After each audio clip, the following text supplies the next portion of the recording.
కాళ్లలో నొప్పి, నరాల వాపు వంటి లక్షణాలతో బాధపడుతున్నారా? వెరికోస్ వెయిన్స్ లో అత్యాధునిక చికిత్స ఏవిస్ వాస్కులర్ సెంటర్.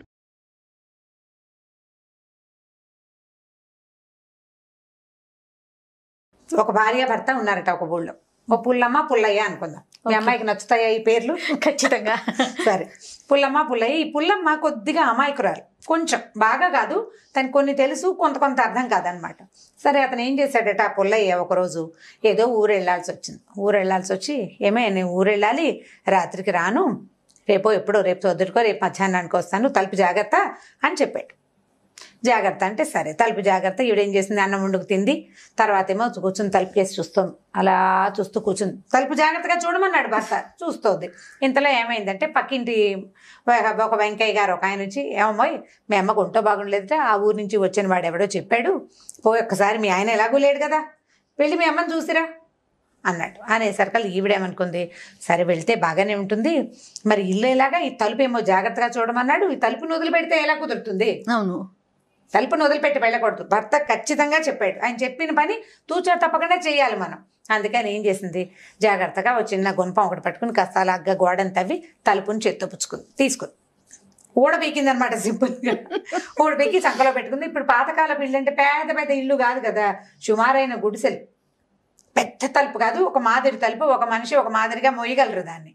ఈ తలుపుని సంకలో పెట్టుకుని నడవటం మొదలుపెట్టింది. మొదలుపెట్టాక ఏమైంది, ఆ వెళ్తుంటే ఒక్కతే వెళ్ళిన అలవాటు అమ్మాయికి లేదు పాపం. ఎవరితోటైనా వెళ్ళే దారి వేగ్గా తెలుసు తనకి. కాకపోతే ఈ ఒక్కతే వెళ్ళేసరికి అలా పైకి ఈ తలుపు జాగ్రత్త, ఈ తలుపుని సెన్సేపు తలుపు జారిపోతుంటుంది, దాని పైకి సంకలోకి తీసుకోవాలి. ఈ గోళ్ళ పడి ఎక్కడో 2 మలుపులు దాటేసింది పక్కకి. దాటేసరికి చీకటి పడిపోయింది, తెలిసిన దారిలాగా కనపడలే. ఇప్పుడు రాత్రిపూట లైట్లు ఉండవు, ఊళ్ళకి మధ్యలో ఏమో అడవులు లాంటివి, చిన్న చిట్టడవులు లాంటివి ఉంటాయి, ఎంతో కొంత చెట్లు తోపులు ఉంటాయి, నెరాబాగా ఇప్పుడు రోడ్లలాగా ఉండవు కదా, అది లేదు. ఇప్పుడు ఏం చేయాలి బాగా ఆలోచించి, సరేలే చీకటి పడింది, ఎలాగూను సాయంకాలం వాళ్ళు ఏమో పట్ల 5:30, 6 గంటలకు అన్నాలు తినేసేవాళ్ళు. అన్నం తినేసాం, ఏ చెట్టో ఎక్కి పడుకుంటే తెల్లారేసరికి తెల్లారంటే ఇప్పుడు మన ఊళ్ళల్లో తెల్లారటం మనకు 6:30 అయితే కానీ తెల్లారదు. పాతకాల ఊళ్ళల్లో 3:30 నుంచి తెల్లారిపోయేది, వేగి చుక్క కనపడంగానే తెల్లవారిపోతుంది. మెల్లిగా దారి వెతుక్కుని వెళ్ళొచ్చు అని చెప్పి ఏం చేసింది, మెల్లిగా ఒక నిద్రగన్నేరు చెట్టు చూసుకుని, కాస్త పెద్దగా వెడల్పుగా ఉంటుంది అనమాట. ఎలాగో ఈ తలుపు ఉందిగా, చేతులు దీన్ని కింద పెడితే ఎవరైనా పట్టుకుపోతే, అందుకని దీన్ని ఎక్కించింది ముందు చెట్టు ఎక్కించి, తను కూడా అలాగా చెట్టు ఎక్కి కూర్చుంది. కాస్త వెడల్పుగా ఉన్న కొమ్మ మీద తను పడుకుని, కాస్త ఏటవాలుగా ఉన్న 2 కొమ్మల మీద తలుపు పెట్టింది, నిద్ర పట్టేసి. ఇటు పల్లెటూరు వాళ్ళు కదా, ఇక్కడ నుంచి ఇక్కడ దాకా గాజులు ఉంటాయి, మరి పల్లెటూళ్ళలో వేసుకుంటారు. ఇప్పుడు పడుకుని నిద్రపోతుంది. ఈ లోపల ఏమైందట, ఈ పక్క ఊళ్ళ నుంచి దొంగతనం చేసుకొచ్చిన కొంతమంది దొంగలు నిద్రగన్నేరు చెట్ల కింద ఇలాంటి పనులు చేస్తారు. అంటే వాళ్ళు మాట్లాడుకోవడానికి, నిద్రగన్నేరు చెట్టు ఏంటంటే జీబుగా ఉంటుంది, వెలుగు కనపడదు, చుట్టూ అది కొమ్మలు కూడా ఎలా దిగబడి ఉంటాయంటే ఇట్లా పైకి వెళ్తుంది చెట్టు, మళ్ళీ ఇలా కిందకు వచ్చినట్టు ఉంటుంది అనమాట.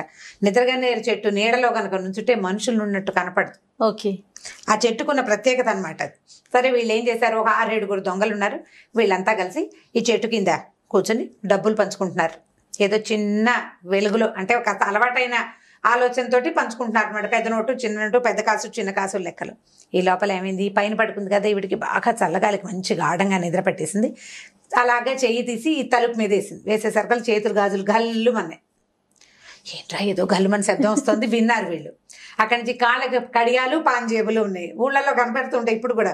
ఒక కడియ ఉంటుంది లావుపట్టి బోలుది, కింద పట్టి ఉంటుంది. ఇవి 2 ఒకదానికొకటిగా తగిలినప్పుడు ఒక సౌండ్ వస్తుంది, మామూలు గజ్జల శబ్దం కాదు, అదొక టంగు శబ్దం వస్తుంది అనమాట. డిఫరెంట్ మోత, కడియాల మోతే డిఫరెంట్గా ఉంటుంది. ఇది ఒక టంగు, ఈ గల్లు 2 వినిపించినాయి. ఈ లోపల ఏమైంది, వీడికి కాస్త గాలికి మెలకు వచ్చి, నిద్రలో మనుషులు ఎలా ఆవలిస్తారు అంటే సంస్కృతిగా నాగరికంగా ఆవలించరు, అని పెద్దగా నోరు తెరిచి ఆవలిచ్చింది.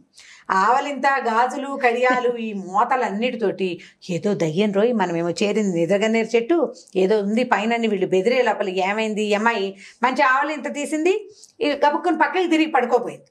తనేమో వెడల్పాటి కొమ్మ మీద పడుకుంది, ఏటవాళ్ళ కొమ్మ మీదేమో తలుపు చల్లబెట్టి పెట్టింది. ఈ చెయ్యి దానికి తగిలేసరికల్లా ఆ చెక్క కాస్త బోర్లబడి కిందకు వచ్చేసింది, ఢామని పడిపోయింది కిందకి. పడంగానే ఏదో పడింది, చచ్చానరా దేవుడా అని ఈ దొంగలు కాస్త తలా ఒక దిక్కుకి పారిపోయారు. వాళ్ళు తెచ్చిన మూట ఈ తలుపు చెక్క కింద ఉండిపోయింది. ఆవిడకి మెలకు రాలేదు, చల్లగాలి నిద్రతోటి. సరే తెల్లారేసరికి మెలకు వచ్చింది. 3:30కో 4కో చూసుకుంది. తలుపు చెక్కేది. అమ్మయ్యో ఎవరో పట్టుపోయారనుకుని గబగబా చెట్టు దిగింది. చూస్తే కింద ఉంది చెక్క. ఈ తలుపు చెక్క ఎత్తేసరికల్లా కింద మూటలు కనపడ్డాయి. కనపడేసరికల్లా ఏమిటో మూటని ఆ మూట చంకలో పెట్టుకుంది. మెల్లిగా తలుపు పుచ్చుకుని బయలుదేరింది. ఈ వెళ్ళగా ఏమైంది, తెల్లవారే టైంకి ఆ అమ్మాయికి భర్త ఎదురొచ్చాడు. ఆయన వచ్చేస్తున్నాడు, పని అయిపోయింది, పొద్దునే వస్తానని చెప్పాడు కదా, పొద్దున మధ్యాహ్నం వస్తానన్నాడు.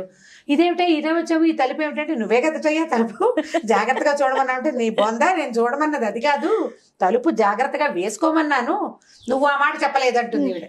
నువ్వు చెప్పలేదు కదా, జాగ్రత్త నాకు, అందుకని చేత్తో పుచ్చుకొచ్చాను. సరే ఈ మూట ఏమిటంటే, ఈ మూట ఇక్కడ దొరికింది, తలుపుకి కింద కనిపించిందని చెప్పింది. చెప్పేసరికల్లా వీళ్ళు ఏమనుకున్నారు, ఇప్పుడు ఇంత బంగారపు వస్తువులు ఉన్న మూట ఊరు పట్టుకెళ్తే ఎట్లా, ఆ ఊరేమో పల్లెటూరు. సరే పక్కనున్న జమీందారు గారి ఇంట్లో అప్పచెప్పుదామని చెప్పేసి ఈ తలుపు చెక్కని నెత్తి మీద పెట్టుకున్నారు భర్త గారు. ఈవిడ ఈ మూట మోసుకుంటూ పోయారు ఇద్దరు కలిసి. వెళ్ళేసరికల్లా ఏమైంది, ఆయన తెల్లబోయాడు. ఈ తలుపు మోసుకురావటం ఏమిటి, ఇవేం తెలివితేటలు, మన ఊళ్ళలో ఆడాళ్ళకి ఇంతంత తెలివితేటలు ఉంటున్నాయని వాళ్ళందరూ నవ్వారు. ఈ మూట చూసేసరికల్లా సరే ఊడ తీస్తే బోలెడని నగలు దాంట్లో. అక్కడి నుంచి చిన్న మూటలతోటి చాలా డబ్బులు కూడా కనపడ్డాయి. అంటే ఎవరో వ్యాపారస్తుడు అయి ఉండాలి. అంటే ఈ రోజుకి ఈ లెక్క అని లెక్కలు రాసి పెట్టుకుంటారు. తర్వాత తనఖా వ్యాపారులు ఉంటారు, ఆ రోజుకి వచ్చిన వస్తువును మూటగట్టి రసీదులు పెట్టుకుంటారు, ప్లాండ్ గా పెడతారు కదా. అట్లా ప్లాండ్ గా ఉన్న చాలా మూటలు, అక్కడి నుంచి బోల్డంత బంగారం, పెద్ద మూటలతోటి డబ్బులు కనపడేసరికల్లా ఆ రోజట ముందు రోజు రాత్రి ఆ ఊళ్ళో ఉన్న సుబ్బిశెట్టి గారని ఒక శెట్టి గారింట్లో పెద్ద దొంగతనం అయితే మొత్తం ఊడ్చుకుపోయారు దొంగలు. ఆయన అక్కడ లబోదిబోమని ఏడుస్తున్నాడు. ఈ లోపల నగర పాలకుడు వచ్చాడట, ఆ ఊరి పాలకుడు. ఆ సుబ్బిశెట్టి గారింట్లో దొంగలు పడ్డారు అయ్య గారు అని చెప్పడానికి. ఒరే ఏవో నగలు వచ్చినాయి, ఈ అమ్మాయి ఎవరో పట్టుకొచ్చింది, తెల్లవారుజామున దొరికినాయట, ఇవి అవి ఒకటేనా చూడమంటే ఆ సుబ్బిశెట్టి గారిని పిలిస్తే ఆయన మూట ఉడదీసి మొత్తం బంగారం అంతా సేమ్ వాళ్ళ ఇంట్లో ఏం పట్టుకెళ్లారో అదంతా ఇక్కడ ఉంది. వీళ్ళ దగ్గర లిస్టులు ఉంటాయి, తనఖా వ్యాపారస్తుల దగ్గర విడిగా పుస్తకం రాసి పెట్టుకుంటారు కదా, పుస్తకాన్ని దీన్ని సరిపోల్చి చూసుకుని వాళ్ళ ఇంట్లో పోయిన ప్రతి రూపాయి ఈ మూటలో ఉందని తెలుసుకున్నారు. ఇన్నేళ్ల నుంచో దొంగతనాలు చేస్తున్నారు. ఫస్ట్ టైం వాళ్ళు దొంగతనం చేసిన వస్తువు వీళ్ళకి దొరికింది అనమాట. సరే అక్కడి నుంచి ఆ వస్తువులన్నీ సుబ్బిశెట్టి గారు ఇచ్చారు, ఆయన వాళ్ళకి ఇచ్చేశారు.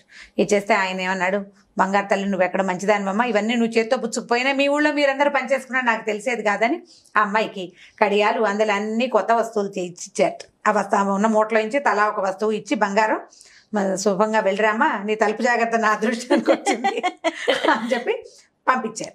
ఈ జమీందారు గారు ఇంత బుద్ధిమంతరాలు అమ్మాయి, దొరికిన వస్తువులు అది పట్టుకురావటం అక్కడ భర్త కూడా ఒప్పుకున్నాడు కదా, ఇద్దరు కలిసి మూట పుచ్చుకుని పారిపోకుండా వేరే రాజ్యానికి వెళ్ళిపోతే వీళ్ళని అడిగేవాళ్ళే లేదు.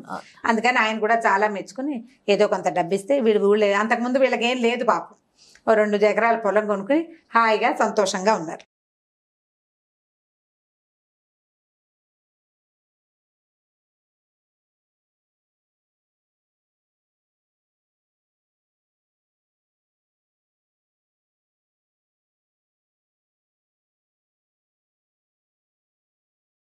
సుమన్ టీవీలో మీ పర్సనల్ అండ్ బిజినెస్ ప్రమోషన్స్ కోసం కింది నెంబర్కి కాంటాక్ట్ చేయండి.